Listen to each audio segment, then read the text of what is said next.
ಗಾಯನ ಕಾರ್ಯಕ್ರಮ ಆಗಿತ್ತು. ಈಗ ಕುಮಾರಿ ಶ್ರೀನಿಧಿ ಹಾಗೂ ಕುಮಾರಿ ಸಹಾನ ಇವರಿಬ್ಬರು ವಾದಿರಾಜರು ರಚಿಸಿದ ತೀರ್ಥ ಪ್ರಬಂಧದಲ್ಲಿ ಕೆಲವು ಅಂಶಗಳನ್ನು ತಮ್ಮಲ್ಲಿ ಹಂಚಿಕೊಳ್ಳಲು ಬಂದಿದ್ದಾರೆ. ಅದನ್ನು ಇವಾಗ ಕೇಳಿ ಸಂತೋಷಿಸಿ. ಮತ್ತು ಈ ಮಕ್ಕಳು ಆರಿಸಿಕೊಂಡಿರುವ ವಿಷಯ ಶ್ರೀ ವಾದಿರಾಜ ಗುರುಸಾರ್ವಭೌಮರಿಗೆ ರಚಿತ ತೀರ್ಥಕ್ಷೇತ್ರ ಮಹಿಮೆ. ರಾಯರು ವಾದಿರಾಜರು ಪೂರ್ವ, ದಕ್ಷಿಣ, ಪಶ್ಚಿಮ, ಉತ್ತರ ಎಂದು 4 ದಿಕ್ಕುಗಳಲ್ಲಿ ತೀರ್ಥಯಾತ್ರೆ ಮಾಡಿ ಅಲ್ಲಿರುವ ಭಗವಂತ ಹಾಗೂ ತೀರ್ಥಗಳು ಹಾಗೂ ಕ್ಷೇತ್ರದ ಮಹಿಮೆಯನ್ನು ತಿಳಿಸಿಕೊಟ್ಟಿದ್ದಾರೆ. ಆ ಮಹಿಮೆಗಳನ್ನು ನಾವು ಅನುಸಂಧಾನಪೂರ್ವಕ ತಿಳಿದರೆ ಅಲ್ಲಿ ಯಾತ್ರೆ ಮಾಡಿದ ಪುಣ್ಯ ಪಡೆಯಬಹುದು. ಇಲ್ಲಿ ಕೆಲವು ಕ್ಷೇತ್ರದ ಮಹಿಮೆಗಳನ್ನು ಕುಮಾರಿ ಸಹಾನ ಹಾಗೂ ಕುಮಾರಿ ಶ್ರೀನಿಧಿ ತಮ್ಮ ಬುದ್ಧಿಗೆ ನಿಲುಕಿದ್ದಷ್ಟು ನಮ್ಮಲ್ಲಿ ಹಂಚಿ ಪರಿಚಯಿಸಲು ಬಂದಿದ್ದಾರೆ. ಮಹಿಮೆಗಳ ಜೊತೆಗೆ ದಾಸರ ಪದಗಳ ಮೂಲಕ ಕ್ಷೇತ್ರಮೂರ್ತಿಯನ್ನು ಪರಿಚಯಿಸಿಕೊಡುತ್ತಾರೆ. ಅದನ್ನು ನಾವು ನೀವು ಕೇಳಿ ಆನಂದಿಸೋಣ. ಈಗ ಕಾರ್ಯಕ್ರಮ ಪ್ರಾರಂಭವಾಗುತ್ತದೆ. ಹರೇ ಶ್ರೀನಿವಾಸ. ತಮಿಳುನಾಡಿನ ಪ್ರಸಿದ್ಧವಾದ ಯಾತ್ರಾ ಸ್ಥಳಗಳಲ್ಲಿ ಒಂದು ಕ್ಷೇತ್ರ ಕುಂಭಕೋಣ. ಇದಕ್ಕೆ ಕಾಮಘೋಷಪುರಿ ಎಂದು ಪುರಾಣದಲ್ಲಿ ಉಲ್ಲೇಖವಿದೆ. ಎತ್ತರದ ಗೋಪುರಗಳುಳ್ಳ ದೇವಸ್ಥಾನಗಳು ಇಲ್ಲಿ ಉಂಟು. ದೇವಸ್ಥಾನಗಳಿಲ್ಲದ ಬೀದಿಯೇ ಈ ಊರಲ್ಲಿ ಇಲ್ಲ ಎನ್ನಬಹುದು. ಕುಂಭಕೋಣವನ್ನು ಶಿವವಿಷ್ಣುಪುರವೆಂದು ಕರೆಯುವುದು. ವಿಷ್ಣು ಮೂಲ ದೇವತೆ, ಶಾರಕ ಕಾಂತಿಯಾಗಿದ್ದಾರೆ.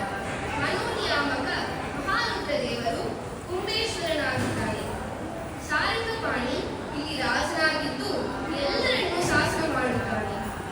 ಶಾರಕಪಾಣಿ, ಚಕ್ರಪಾಣಿ, ಕುಂಬೇಶ್ವರ, ವಾಗೀಶ್ವರ ಮತ್ತು ರಾಮಸ್ವಾಮಿ ಎಂಬ 5 ದೇವಾಲಯಗಳು ಈ ಊರಿನ ಮುಖ್ಯ ಮಂದಿರಗಳು. ಕಾವೇರಿ ತನ್ನ ಉಪನದಿಯೊಂದಿಗೆ ಹರಿಯುತ್ತಾರೆ. ಈ ಊರಿನಲ್ಲಿ ಮಗಾಮಗ ಎಂಬ ಸರೋವರವು ಅಡಕವಾಗಿದೆ. ಶಿವಾಲಿರಾಜರು ಕುಂಭಕೋಣ ಕ್ಷೇತ್ರವನ್ನು ನಮ್ಮ ಶ್ಲೋಕದಲ್ಲಿ ಈ ರೀತಿಯಾಗಿ ವರ್ಣಿಸುತ್ತಾರೆ. ಕುಂಭಕೋಣದ ವಿಷ್ಣುಮೂರ್ತಿ ಸಾರಂಗಪಾಣಿ. ಆದರೆ ಸಾರಂಗಪಾಣಿಯ ಕೈಯಲ್ಲಿ ಬಿಲ್ಲುವಿಲ್ಲ. ಅದನ್ನು ಬೆಳಗ್ಗೆ ಹಾಕಿ ಮಲಗಿದ್ದಾನೆಂದು ಸ್ಥಳ ಪುರಾಣಗಳು ತಿಳಿಸುತ್ತವೆ. ಸಾರಂಗಪಾಣಿ ಅಪಾರ ಲಾವಣ್ಯ ಉಳ್ಳವ. ಈ ಲಾವಣ್ಯ ಶ್ರೀ ಹರಿಯ ಲಕ್ಷಣದಲ್ಲಿ ಒಂದು ಎಂಬುದನ್ನು ಭಾಗವತಾದಿಗಳು ತಿಳಿಸಿಕೊಡುತ್ತವೆ. ಮತ್ತೊಂದು ಶ್ಲೋಕದಲ್ಲಿ ಭೂಮಿಗೆ ಭಾರವಾದ ದೈತ್ಯರನ್ನು ಸಂಹರಿಸಿ ಸಜ್ಜನರನ್ನು ರಕ್ಷಿಸಿ ಸಾರಂಗಪಾಣಿಯಾಗಿ ನನ್ನಲ್ಲಿ ಇರುವ ಪಾಪವೆಂಬ ದೈತ್ಯರನ್ನು ಸಂಹರಿಸಿ ನನ್ನನ್ನು ಉದ್ಧಾರ ಮಾಡು ಎಂದು ಪ್ರಾರ್ಥಿಸುತ್ತಾರೆ ನಮಗಾಗಿ. ಈ ಕ್ಷೇತ್ರದ ಮತ್ತೊಂದು ವೈಶಿಷ್ಟ್ಯ 64 ಕಲೆಗಳಲ್ಲಿ ಬಲ್ಲವರಾದ ಮಧ್ವಯತಿ ಪರಂಪರೆಯಲ್ಲಿ ಬಂದ ಶ್ರೀ ವಿಜಯೇಂದ್ರ ತೀರ್ಥರ ಮೂಲ ಬೃಂದಾವನ ಕುಂಭಕೋಣದಲ್ಲಿ ನೆಲೆಸಿದೆ. ಕುಂಭಕೋಣದ ಕ್ಷೇತ್ರದ ಮಹಿಮೆಯನ್ನು ನೋಡಿದ ನಾವು ಈಗ ಈ ಕ್ಷೇತ್ರದಲ್ಲಿ ನೆಲೆಗೊಂಡಿರುವ ರುದ್ರದೇವರನ್ನು ಶ್ರೀ ಪುರಂದರದಾಸರು ಸ್ತುತಿಸಿದ ದೇವರ ನಾಮವನ್ನು ಕೇಳೋಣ.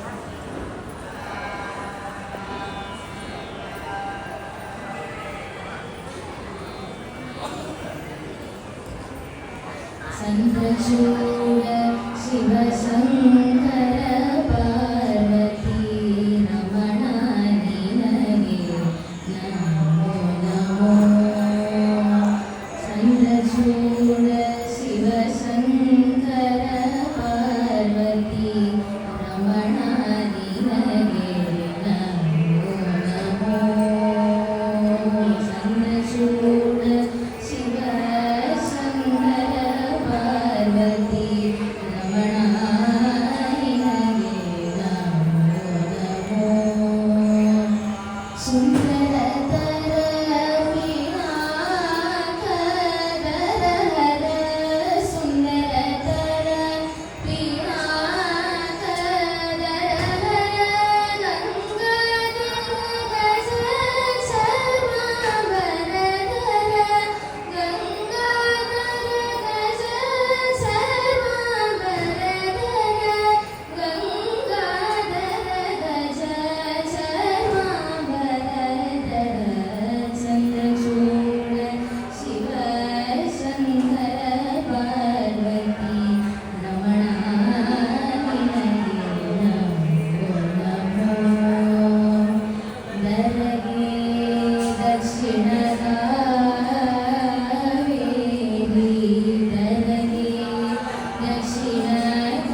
ಈ ಕನ್ಯೆಯನ್ನು ವಿವಾಹ ಆಗಬೇಕೆಂದು ವಿವಾಹ ಸ್ಥಳಕ್ಕೆ ಬಂದ ಬಾಣಾಸುರನ ಕನ್ಯಾಕುಮಾರಿ ಸಂಹಾರ ಮಾಡಿದರು.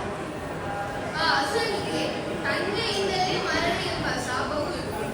ಅದು ಒಂದು ಕಾರಣವಾಯಿತು.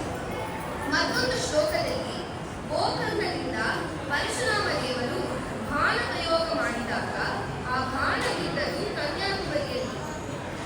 ಬಾಣ ಬಿದ್ದ ಜಾಗದಿಂದ ಸಮುದ್ರಕ್ಕೆ ಸರಿಸಿತು. ಸಮುದ್ರವಾಗಿ ನಾರಾಯಣ ದೇವರು ಕಳಿಸಿದ್ದಾರೆ. ಆ ಸಮುದ್ರವನ್ನು ನೋಡಿಕೊಂಡು ಲಕ್ಷ್ಮೀದೇವಿ ನಿಂತಿದ್ದಾಳೆ. ಅರ್ಜುನ ತನ್ನ ತೀರ್ಥಯಾತ್ರೆ ಮಾಡುವ ಸಂದರ್ಭದಲ್ಲಿ ಈ ಕನ್ಯಾ ತೀರ್ಥದಲ್ಲಿ ಮೊಸಳೆ ರೂಪದಲ್ಲಿ ಇದ್ದ 5 ಅಪ್ಸರಾ ಸ್ತ್ರೀಯರನ್ನು ಏಕಕಾಲಕ್ಕೆ ಮೇಲೇರಿಸಿದರು. ಅವರ ಶಾಪದಿಂದ ಮುಕ್ತರನ್ನಾಗಿ ಮಾಡಿದರು.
ಪ್ರಿಯರೇ.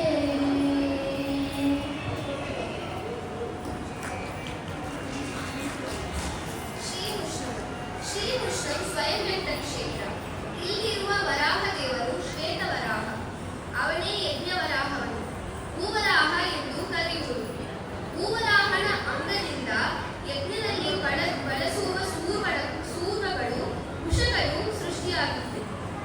ಪುಷ್ಕರಣಿ ಸ್ನಾನ ಮಾಡಿ ಕ್ಷೇತ್ರ ಮೂರ್ತಿಯನ್ನು ದರ್ಶಿಸಿ ಕ್ಷೇತ್ರ ಮೂರ್ತಿಯ ಮಹಾತ್ಮ್ಯವನ್ನು ಶ್ರೇಷ್ಠ ಶಾಸ್ತ್ರ ಬಲ್ಲವರಿಂದ ಕೇಳಿಸಿ ಶ್ರವಣ ಮಾಡಬೇಕೆಂದು ಕ್ಷೇತ್ರ ಪುರಾಣ ಹೇಳುತ್ತಿದೆ. ಇಲ್ಲಿರುವ ಸ್ಥಳ ವೃಕ್ಷದ ಕಡೆಗೆ ಒಂದು ಕಲ್ಯಾಣಿ ಇದೆ. ಅದು ಉಡುಪಿಯ ಮಧ್ವ ಸರೋವರಕ್ಕಿಂತ 4 ಪಟ್ಟು ದೊಡ್ಡದು. ಶ್ರೀಮದಾಚಾರ್ಯರು ಈ ಕ್ಷೇತ್ರದಲ್ಲಿ ಚಾತುರ್ಮಾಸ ವ್ರತ ಪರಿಪಾಲಿಸಿದರು ಎಂಬ ಮಾತು ಇದೆ. ಒಮ್ಮೆ ಶ್ರೀಮದಾಚಾರ್ಯರು ಗರ್ಭಿಣಿ ಸ್ತ್ರೀ ಕಲಶದಲ್ಲಿ ನೀರು ತರಲು ಹೋದದನ್ನು ಕಂಡು ಅವಳ ಶ್ರಮವನ್ನು ಪರಿಹರಿಸುವುದಕ್ಕಾಗಿ ತಮ್ಮ ದಂಡವನ್ನು ಪ್ರಯೋಗಿಸಿ ಒಂದು ವಿಸ್ತಾರ ತೀರ್ಥ ಮಾಡಿದರು. ಅದು ಇಂದಿಗೂ ದಂಡತೀರ್ಥವೆಂದು ಪ್ರಸಿದ್ಧವಾಗಿದೆ. ಶ್ರೀಮದಾಚಾರ್ಯರು ತಮ್ಮ ತಂತ್ರಸಾರ ಸಂಗ್ರಹದಲ್ಲಿ ಭೂವರಾಹನ ಬಗ್ಗೆ ತಿಳಿಸುವಾಗ ವರಾಹನ ಮಂತ್ರ ಜಪಿಸಿದವರಿಗೆ ಭೂಮಿ ಪಡೆಯುವುದು ಸಿದ್ಧವಾಗುವುದು ಎಂದು ತಿಳಿಸಿದ್ದಾರೆ. ವಾದಿರಾಜರು ಭೂವರಾಹ ಜಗನ್ಮಾತೆಯಾದ ಭೂದೇವಿಯನ್ನು ತನ್ನ ತೊಡೆಯ ಮೇಲೆ ಕುಳ್ಳಿರಿಸಿ ಕೊಂಡದು ಮಾತ್ರವಲ್ಲ, ಕೈ ಬಲಗಿ ಆಲಿಂಗನ ಮಾಡಿಕೊಂಡಿದ್ದಾಳೆಂದು ಈ ಕ್ಷೇತ್ರ ಮೂರ್ತಿಯನ್ನು ವರ್ಣಿಸುತ್ತಾರೆ. ಇಷ್ಟು ಸಮಯ ಭೂವರಾಹನ ಬಗ್ಗೆ ತಿಳಿದ ನಾವು ಭೂವರಾಹನಿಗೆ ಅನಂತ ನಮಸ್ಕಾರಗಳನ್ನು ಸಲ್ಲಿಸೋಣ. ಗೋಪಾಲದಾಸ ದೃಷ್ಟಿಯಲ್ಲಿ ಕ್ಷೇತ್ರ ಬಗ್ಗೆ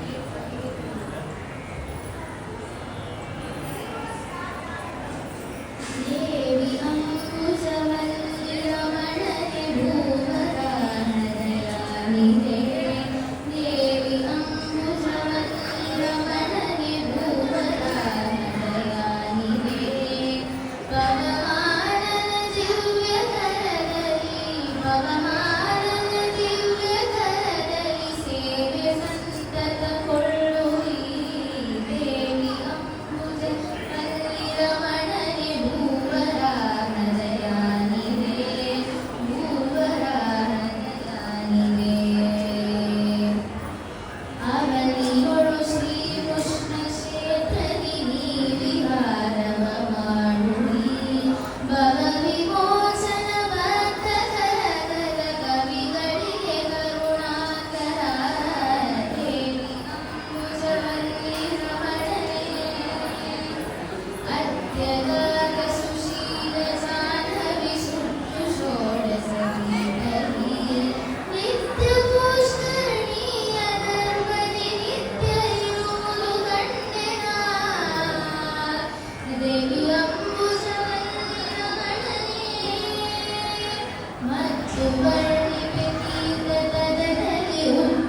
ಜಲ್ಲಿಕಾವನದಲ್ಲಿ ಕುಳಿತು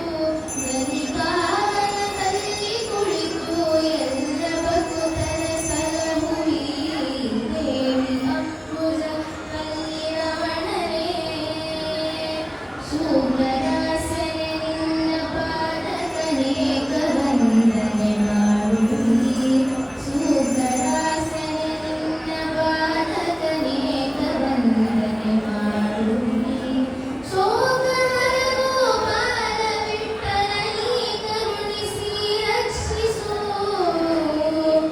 ದೇವಿ ಅಂಬುಜವಲ್ಲಿ ರಮಣನೇ